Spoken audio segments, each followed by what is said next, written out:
साल 1976। जर्मनी का एक छोटा सा गांव क्लिंगनबर्ग। 19 साल की एक लड़की थी, एनालीस मिशेल। यहीं से शुरू हुई एक ऐसी घटना जिसने धर्म, विज्ञान और न्याय को एक ही अदालत में ला खड़ा किया। इसी घटना पर आधारित है एमिली रोज की कहानी। एमिली एक साधारण लड़की थी, बहुत धार्मिक, मासूम और बेहद समझदार।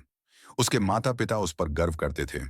उसे एक यूनिवर्सिटी में स्कॉलरशिप मिली और वो शहर पढ़ने चली गई। लेकिन उसे क्या पता था कि जिस शहर में वो सपने पूरे करने आई है, वहीं उसकी सबसे बड़ी त्रासदी उसका इंतजार कर रही है। कॉलेज के पहले कुछ हफ्ते सामान्य थे, लेकिन धीरे धीरे अजीब चीजें होने लगी। एमिली को लगता था कि कोई उसके कमरे में है, कोई उसकी निगरानी कर रहा है। उसे आधी रात को आवाजें सुनाई देती, जो धीरे धीरे साफ शब्दों में बदलने लगी। एक रात उसने अपनी रूममेट को बताया कि कोई उसके कानों में फुसफुसा रहा है। वो अपनी नींद में चिल्लाने लगी और कभी कभी खुद को जमीन पर पटकने लगती थी। धीरे धीरे उसके शरीर में बदलाव आने लगे। उसकी आंखें लाल हो जाती, चेहरा विकृत हो जाता और कभी कभी वो ऐसी भाषा बोलती जिसे उसने कभी सीखा ही नहीं था, जैसे लैटिन, एरामेक और हिब्रू। डॉक्टरों ने बताया कि उसे एपिलेप्सी है, एक न्यूरोलॉजिकल डिसऑर्डर। उसे दवाइयां दी गईं, लेकिन उसका हाल और बिगड़ता गया। एमिली के माता पिता को समझ में आ गया था, ये सिर्फ बीमारी नहीं है। उन्होंने चर्च से संपर्क किया और चर्च ने भेजा फादर रिचर्ड मोर को। फादर मोर ने एमिली से मिलते ही कहा, यह एक पोसेशन है, यानी किसी आत्मा या शैतान का वश। लेकिन यह सामान्य पोसेशन नहीं थी, यह दुर्लभ और बेहद खतरनाक थी। एमिली के अंदर सिर्फ एक नहीं, 6 अलग अलग आत्माएं थीं। लूसीफर यानी शैतान का मुखिया, केन जिसने पहला पाप किया था, जूडस जिसने यीशु से विश्वासघात किया, नीरो एक सन की रोमन सम्राट, बिलियल एक प्राचीन दानव और लीजन वो आत्मा जो कहती थी हम कई हैं। 1975 के अक्टूबर महीने में फादर मोर ने एमिली के लिए एक एक्सोर्सिज्म शुरू किया।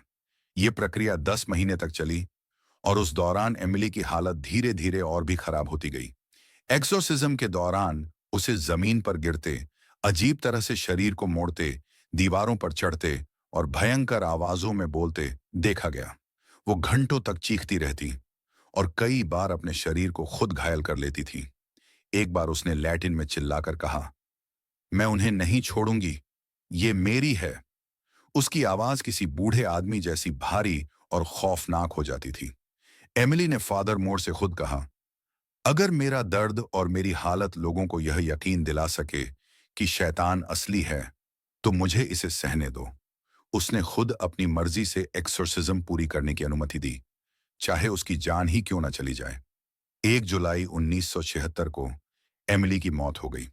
पोस्टमार्टम रिपोर्ट में बताया गया कि उसकी पसलियां टूटी थीं, घुटनों की हड्डियां घिस चुकी थीं और शरीर में कई आंतरिक चोटें थीं। लेकिन आश्चर्य की बात यह थी कि इन घावों का कोई एक्सटर्नल कारण नहीं था। एमिली की मौत के बाद पुलिस ने फादर मूर को गिरफ्तार कर लिया।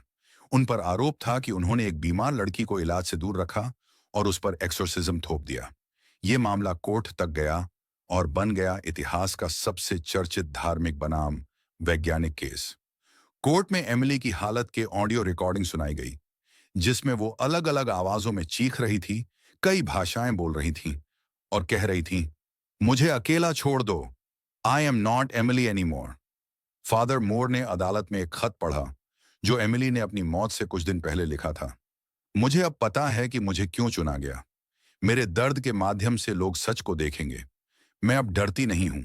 मैंने चुना है पीड़ा को, ताकि लोगों का विश्वास जाग सके। इस केस का फैसला हुआ। फादर मोर को दोषी पाया गया, लेकिन सजा नहीं दी गई, क्योंकि अदालत ने माना कि जो कुछ हुआ वह इंसानी समझ और विज्ञान के बाहर था। एमिली की कब्र आज भी लोगों की श्रद्धा का केंद्र है। वहां हर साल हजारों लोग फूल चढ़ाने जाते हैं और बहुत से लोग मानते हैं कि उसने अपनी जान देकर दुनिया को यह दिखाया कि शैतान कोई कल्पना नहीं, एक हकीकत है। 1976 की उस घटना ने सिर्फ एक लड़की की जान नहीं ली, उसने पूरी दुनिया को हिला दिया।